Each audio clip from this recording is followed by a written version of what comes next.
아주 모범적이고 평범한 은행원이었던 한 젊은이가 자기 아내와 또 자기 아내의 남자친구를 죽이고 살인 혐의로 감옥에 잡혀 들어옵니다. 사실은 그가 죽인 것이 아닙니다.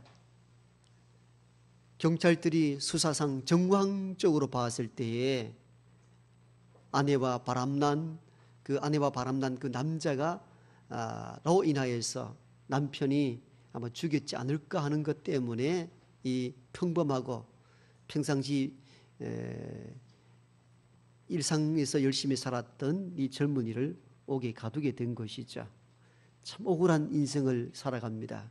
그래도 교도소 안에서 새롭게 인생을 시작하려고 도서관도 만들어내고 다양한 일을 합니다만 교도소 안의 부조리로 인하여서 더 이상 그 안에 자유도 없이 살아갈 어떤 희망도 발견치 못하고는 결국은 감옥 땅 밑으로 토구를 파서 탈출을 시도하는 젊은이의 내용을 다룬 것이 소생크 탈출이라는 영화입니다. 재미도 있을 뿐만 아니라 많은 메시지도 남겨주는 영화 가운데 명작이라 이렇게 볼 수가 있습니다. 오늘 이 젊은이와 마찬가지로 우리가 살아가면서 억울하다 싶은 어떤 일들을 당할 때가 참 많습니다. 너무너무 억울하다. 근데 그럴 때가 있죠. 나는 믿음 안에 살았고 나름대로 성실하게 살았는데 원치 않는 어떤 어려움들이 내게 다가올 때 우리는 마음의 분노를 품게 되기도 하고 억울하다는 이 마음이 들 때가 있습니다. 성경의 인물 가운데 가장 억울한 인물 중에 한 사람을 꼽는다면 아마 요셉을 꼽지 않을까 싶습니다. 그런 노예로 팔려가기도 하고 그러면서도 불구하고 하나님을 원망하거나 형제를 원망하기보다는 믿음 안에 열심히 살았던 인물입니다. 그런데 믿음 생활하고 말씀대로 살면 살수록 자꾸 더 어려워집니다. 참 억울한 인생입니다. 노예로 팔려갔던 보디발 장군 집에서도 참 그 성실함을 인정받아서 주인이 자기의 모든 것을 관리하도록 맡겨놓았는데 그의 아내가 동침하자고 유혹을 합니다. 요셉이 거절합니다. 우리의 주인께서 나를 믿고 이 집의 모든 것을 다 맡겼는데 내가 어떻게 주인의 아내를 범할 수 있습니까? 그보다 더 중요한 것이 있습니다. 내가 하나님을 믿는데 하나님 앞에서 죄를 범할 수가 없다고. 여러분 참 믿음 안에 산 사람이잖아요. 그 결과는 우리가 다 알다시피 강간 미수범으로 모함을 당하여 오히려 옥살이를 하게 됩니다. 우리는 이 요셉을 바라보면서 참 하나님의 눈길을 의식하며 산 사람이다는 인식을 갖게 됩니다. 대부분의 사람들은 어떻게 삽니까? 보이지 않는 하나님의 눈길보다는 사람의 눈을 의식할 때가 더 많잖아요. 오래전에 이경규 코미디언이 출연했던 양심냉장고라는 그런 프로그램이 있었잖아요. 사람들이 잘 움직이지 않고 차가 잘 다니지 않는 새벽에 신호등을 지키는 운전자가 있다면 냉장고를 한 대 주겠다는 그런 기치를 내걸고 프로그램을 시작했습니다. 그런데 맨날 며칠 밤을 새우고 운전자가 있는가 찾아보았는데 다 새벽 얘기는 신호를 무시하고 그냥 막 지나갑니다. 녹화를 중단할 무렵에 어떤 승합차가 아마 트럭이 있을 거예요. 아주 중고 트럭 한 대가 멈추는데 PD와 제작진들과 이경규 씨 좋다고 막 뛰어가서 보니까 장예우였어요. 장예우 운전자였습니다.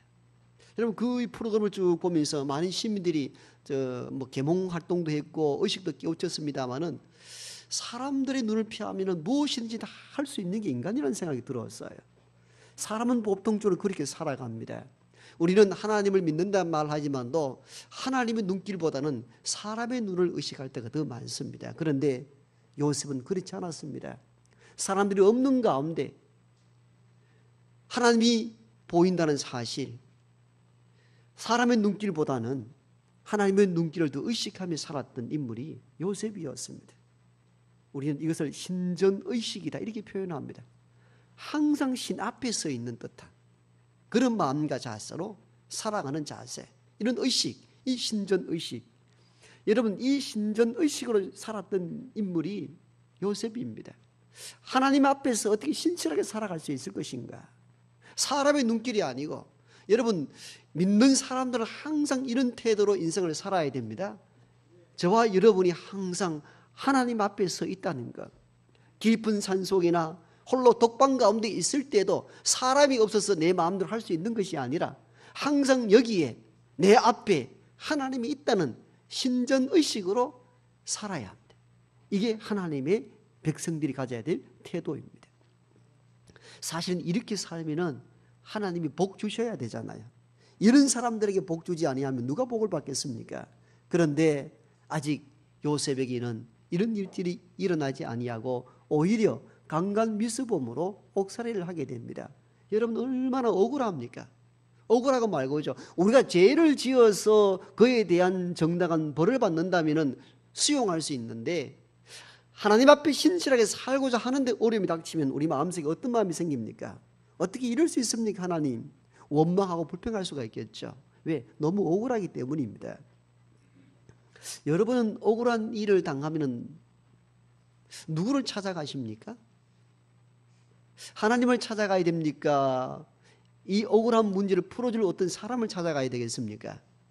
답은 다 여러분께서 다 아실 것입니다. 우리는 누구나 할 것 없이 그 질문하는 사람이 이상하겠죠. 하나님을 찾아야 된다는 것은 우리가 다 알고 있는 사실입니다. 하나님께 엎드리고 하나님께 호소해야 된다라고 생각합니다. 그런데 우리의 예상을 뒤엎고 요셉은, 그 믿음 있는, 항상 하나님 눈길을 의식하며 살았던 요셉은 하나님께 엎드려 호소하고 억울함을 부르짖는 것이 아니고 이 문제를 풀어줄 어떤 대상의 사람에게 자기 문제를 꺼내놓고 도와달라고 간청합니다. 오늘 본문 14절에 보면 그 내용이 나와 있죠. 옥살이 하던 중에 귀인을 만나게 됩니다. 즉 자기를 도와줄 만한 놀란 사람이 그 감옥에 들어옵니다. 이 감옥은 우리가 알다시피 왕의 제수들이 오는 감옥인데, 즉 바로 왕을 잘 섬겼던 술 맡은 관원과 떡 맡은 관원이 요셉이 옥살이하고 있는 옥살이에 함께 들어온 겁니다. 요즘 같으면 정부의 요직, 장관쯤 되는 사람들입니다. 그 이 가운데 술 맡은 관원장이 꿈을 꿨는데 해석할 길이 없자 하나님의 지혜로 요셉이 이 사람의 꿈을 해몽해 줍니다. 앞으로 3일 뒤에 다시 복직되어서 바로 왕 옆에 설 것이라고. 그러면서 요셉이 이 술 맡은 관원장에게 부탁을 합니다. 그 부탁의 말씀이 14절이라 그랬죠. 당신이 잘 되시거든, 즉 복직되어서 자기 자리로 돌아가거든 나를 생각해서 나를 도와달라는 거예요. 바로 왕 앞에 가서 나의 억울함을 풀어다 주어서 내가 감옥에서 나올 수 있도록 나를 도와달라 말합니다. 나는 히브리 청년으로서 이런 억울한 일을 당하였고 이런 죄를 지은 법이 없다라고 호소하고 술 맡은 관원장에게 부탁을 합니다. 여러분, 우리의 예상을 엎어버렸죠. 우리 예상에서 빗나갔습니다. 요셉 정도의 신앙 같으면 바울이 감옥에 갇혔을 때에 엎드려 찬송하고 기도하였을 때에 지진이 일어나고 옥문이 열렸다는 사실을 우리는 사도행전을 통하여 배우게 되고 도전받게 되었는데, 믿음의 사람이었던 요셉은 바울과 같은 태도로 취하지 않았습니다. 그 옥살이하면서 기도하고 찬송하며 하나님께 호소한 것이 아니고 술 맡은 관원장에게 부탁합니다. 당신이 잘 되시거든 나를 생각하사 나를 도와달라고. 누구에게? 하나님이 아닌 어떤 한 사람에게 부탁을 합니다. 그러면서 우리 마음속에 이런 마음이 들죠. 요셉이 왜 그랬을까? 실망스러운 마음이 들기도 합니다. 여러분, 진짜 믿음의 인물 같으면 믿음의 인물다운 어떤 내용을 가지고 있어야 될 것 아닙니까? 그 내용을 계속 이어가야 되겠죠. 그러면서 우리는 이런 질문이 가능한 것이죠. 왜 그렇게 부탁했을까? 진짜 믿음의 사람이었다면 항상 하나님의 눈길을 의식하며 살았던 요셉치고는 전혀 우리 예상을 뒤엎어버리는 일들을 지금 행하고 있습니다. 그러면서 우리는 어떤 성경학자는 그렇게 이야기를 합니다. 이 본문을 가지고 그때 요셉이 판단이 잘못되었다고 그렇게 말할 수 있습니다. 그런데 저는 이 본문을 읽으면서 오히려 그것이 요셉의 본래적인 인간의 모습이 아니었는가 하는 겁니다. 우리 모두는 하나님을 믿는다 말하지만도 정작 우리에게 어려움이 일어나고 억울한 일을 당하면은 이 문제를 풀어줄 어떤 능력 있는 사람을 찾아가서 비기도 하고 호소할 수 있는 것이죠. 우리는 이런 사람에 대해서 비난하거나 또 비신앙적이다 말해서는 안 됩니다. 왜? 우리 모두는 연약한 인간이고 연약한 인간이기 때문에 내 문제를 해결해 줄 만한 어떤 사람을 찾는다는 것은 당연할 수도 있습니다. 그러므로 우리는 이 14절에 나타났던 요셉의 이 이야기를 통하여 요셉의 신앙을 단정적으로 표현하거나 비난해서는 안 됩니다. 왜? 우리 모두가 이런 부분들을 다 가지고 있기 때문입니다. 여러분 인생을 살아가면서 아무에게도 부탁도 안 하고 살아갈 수가 있습니까? 우리가 당연히 하나님께 호소하고 또 기도하는 것도 물론이거니와 우리 문제를 해결해 줄 어떤 사람을 찾아가서 내 문제를 열어놓고 호소하고 부탁한다는 것은 인간이 가질 수 있는 당연한 마음들입니다. 이것조차도 잘못됐다 이렇게 말해서는 안 된다는 겁니다.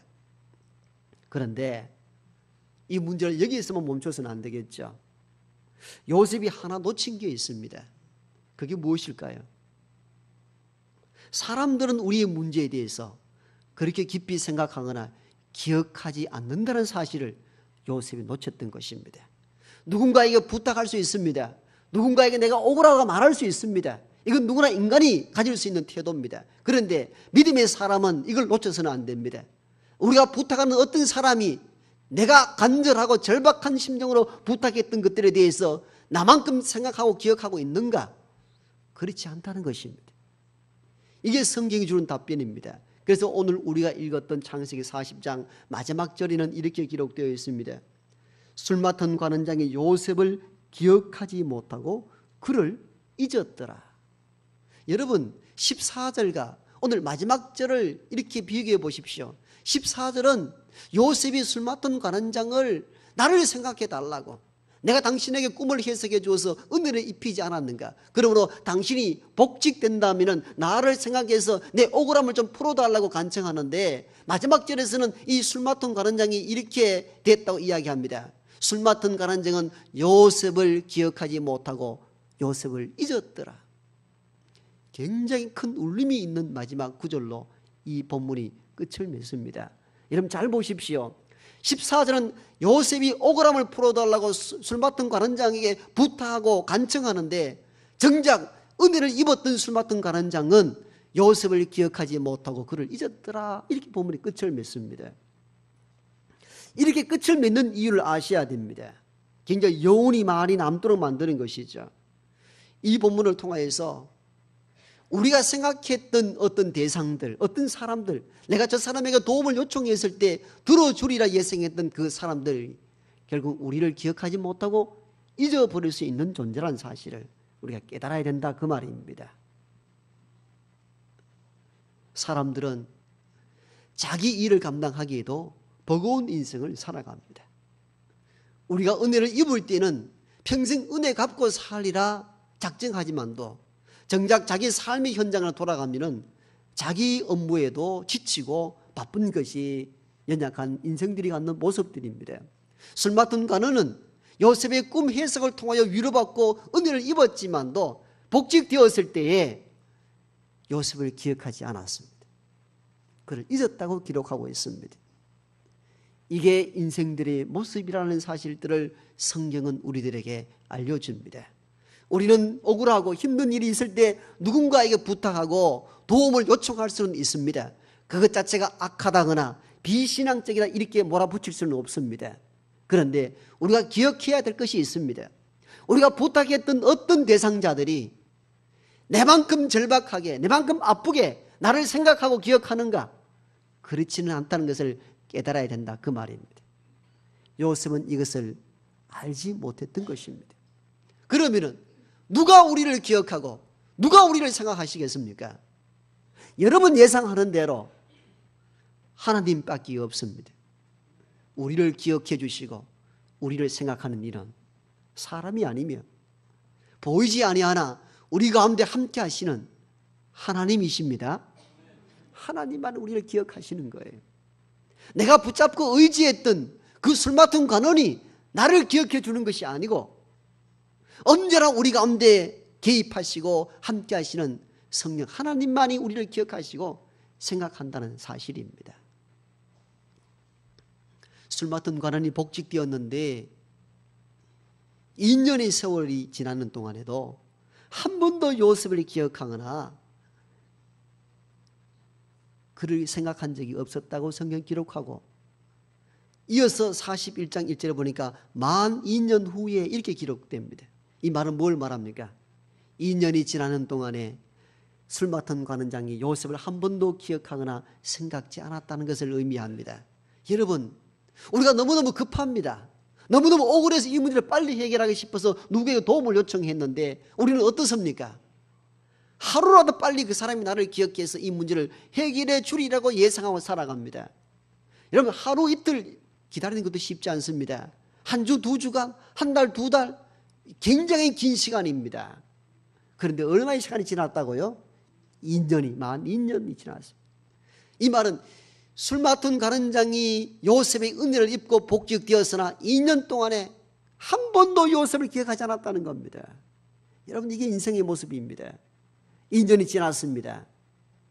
그런데 놀라운 일들이 일어납니다. 바로 왕이 꿈을 꿨는데 애굽 땅에 이 꿈을 해석할 자가 아무도 없습니다. 그때서야 바울 곁에 보좌했던 술 맡은 관원장이 그렇지 2년 전에 내가 옥살이할 그때에 그 히브리 청년 노예로 잡혀왔던 그 청년이 내 꿈을 정확하게 해석을 했지. 그래서 바로 왕에게 알립니다. 왕이여, 2차 저차에서 꿈을 해석해주는 정말 유능한 젊은이가 있습니다. 누구냐? 히브리에서 붙잡혀온 청년 요셉입니다. 여러분, 이때 술 맡은 관원장이 요셉을 기억했던 의미는 2년 전에 한 약속 때문입니까? 바로 왕의 꿈 때문입니까? 바로 왕의 꿈 때문이죠. 술 맡은 관원장은 요셉의 내게 했던 약속 때문에 기억난 게 아니고 내가 모시는 왕이 꿈의 해석을 하지 못하자 겨우 기억해낸 것이 요셉이었습니다. 이게 사람의 모습입니다. 그리하여 요셉이 바로 왕 앞에 서고 바로 왕의 꿈을 해석해 줌으로 말미암아 총리에 나갈 수 있는 길을 얻게 됩니다. 여러분, 이 일을 주관하시고 개입하시고 역사하신 이가 누구였겠습니까? 말할 것 없이 하나님이셨습니다.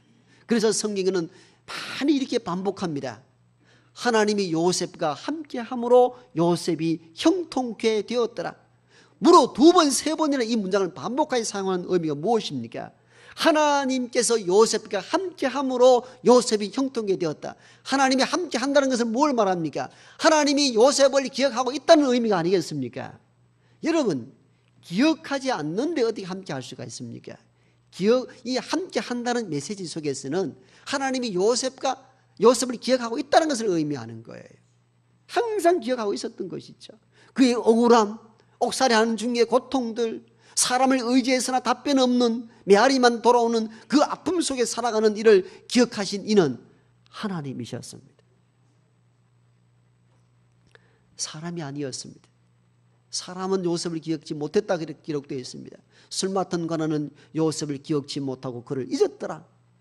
사람들이 잊어버린, 기억하지 않는 그를 기억하시고 함께 하신 이는 요셉의 하나님이셨습니다. 요셉이 큰 경험을 한 것이죠. 어떤 경험입니까? 누군가의 줄을 뒤어서 내 억울함을 호소하면 그가 나를 기억하고 들어줄 줄 알았는데 그 2년의 세월 동안에 나를 찾는 이가 아무도 없다는 사실을 깨닫고 내가 바로 왕 앞에 서서 하나님의 지혜로 꿈을 해석하는 이 놀라운 통로를 통하여 총리에 이르게 되게 하신 것은 사람이 아니며 하나님임을 알아. 나를 기억하시고 나를 생각하신 네가 사람이 아니며 하나님임을 그가 깨달아 알았던 것입니다. 뼈저리게 경험한 것이죠. 그래서 바로 왕 앞에 섰을 때 너가 이 꿈을 해석할 수 있느냐라고 말했을 때에 요셉은 그냥 꿈을 해석할 수 있습니다라고 단순하게 답변한 것이 아니라 하나님 이야기를 자주 합니다. 41장 이하에 보면요, 16절, 25절, 28절, 32절에 보면은 요셉이 이렇게 고백합니다. 하나님께서 다 대답하실 것입니다. 25절과 28절에는 하나님께서 당신에게 보이실 것입니다. 32절에는 하나님께서 이 모든 일을 정하셨습니다. 매사에 입만 벌어지면 하나님께서 계획하셨고 하나님께서 작정하셨고 하나님께서 계획하셨고 하나님께서 뜻을 정하셨습니다. 요셉이 왜 이 하나님의 고백을 더 많이 하게 됩니까? 왜? 내가 사람을 의지하고 그를 통하여 억울함을 호소했을 때 나를 기억해 주는 네가 사람이 아니고 하나님임을 그는 더 뼈저리게 경험했기 때문에 바로왕 앞에 섰을 때 계속 하나님 이야기야. 왜? 나를 기억하시고 나를 생각해 주신 네가 사람이 아니며 하나님임을 뼈저리게 경험했기 때문입니다.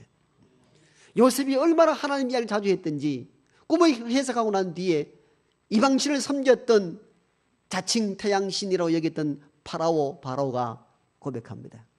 하나님의 영이 요셉과 함께 하더라. 바로왕이 그렇게 고백을 합니다. 놀란 고백인 것이죠. 여러분, 우리가 살아가면서 억울한 일을 당할 때에 가장 먼저 누가 생각이 납니까? 우리는 일반적으로 하나님이죠 이렇게 대답을 하기 쉽습니다. 왜? 그것이 정답이기 때문입니다.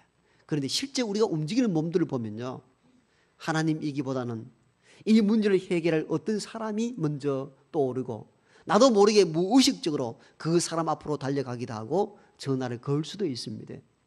물론 그것을 우리는 악하다거나 비신앙적이다 이렇게 볼 수가 없습니다. 우리가 억울하고 너무나 바쁜 일이 생기면 누군가를 의지하고 싶어지고 누군가에게 통화하고 누군가에게 도움을 요청할 수 있습니다. 이건 다 가능한 일들입니다. 그런데 우리가 꼭 기억해야 됩니다. 우리만큼 그 사람들이 나를 기억하거나 생각하지 않는다는 사실입니다. 그 사람이 악하거나 잘못되어서가 아니라 사람들은 다 자기 문제 해결하기도 허덕이는 인생들이기 때문입니다.